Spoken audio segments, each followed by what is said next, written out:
Hi there, my name's James Bunt, DKIT student number D00262403. Today I'm excited to delve into the role of sound interactivity in augmented reality, AR, specifically within learning applications, as part of the MSc module in sound design. This presentation should hopefully, fingers crossed, be around 8 minutes, which will give the opportunity at the end for some questions and answers and also great feedback. This presentation will be split into 6 key sections: a brief intro into sound design for AR, how it impacts interactivity and engagement, followed by some use cases of sound in AR. Then I'll close the presentation by summarizing the key strengths and weaknesses, followed by closing conclusions and reflections. So in AR, user interactivity is crucial. While most AR experiences emphasize visual interaction, sound interactivity is an underexplored domain, which is what I will be attempting to explore further. This presentation seeks to highlight the significance of sound as an interactive tool, specifically in AR learning applications. I've uncovered some fascinating research on how there is ample opportunity for effective sound design to amplify user engagement, enhance immersion, and improve learning outcomes. However, not all sound design is good, with ample challenges and risks to consider.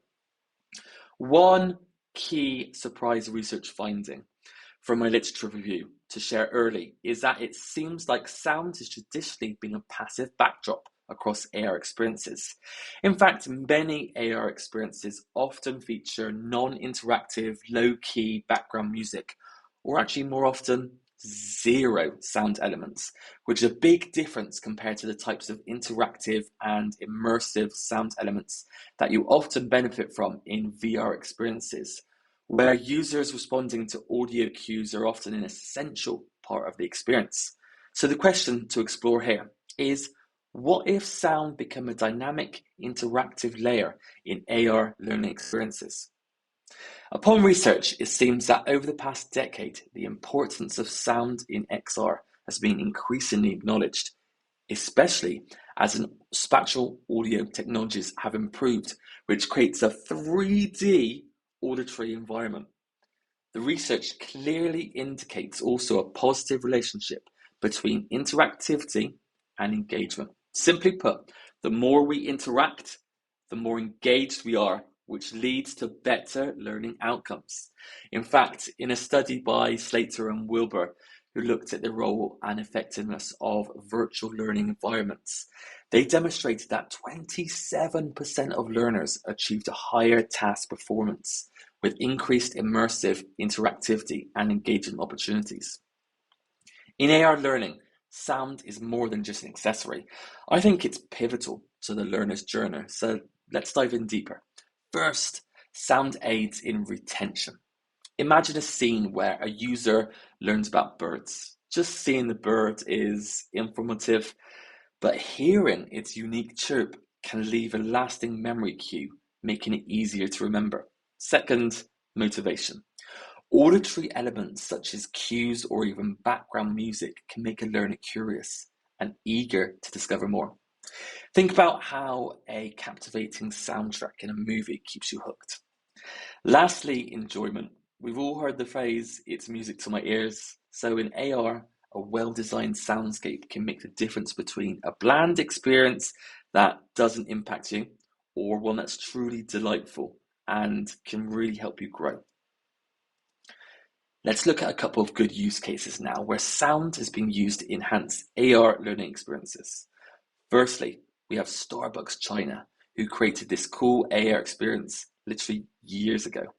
In their rotisserie, where customers use their phone to scan features across the store to learn more about the coffee brewing process with sound cues directing users to different points of interest. It's really cool. Another positive use case that I found was a medical training module, like the displayed AR app here that overlays a human body. As students hover over the organs, they hear the organ's name and a brief description, assisting in memory retention. But the really cool bit for me was certain organs had an additional sound option, particularly for the heart, where they are presented with different types of heartbeat and what each type of beat could indicate to someone's health. Now, the use of any sound in AR experiences is not always positive. So let's look at some poor use cases for balance. A good example here I found was for museum AR tours, which generally I think are very well received, like the one displayed here, where Microsoft's HoloLens morphed Paris Museum into an incredibly enhanced learning experience.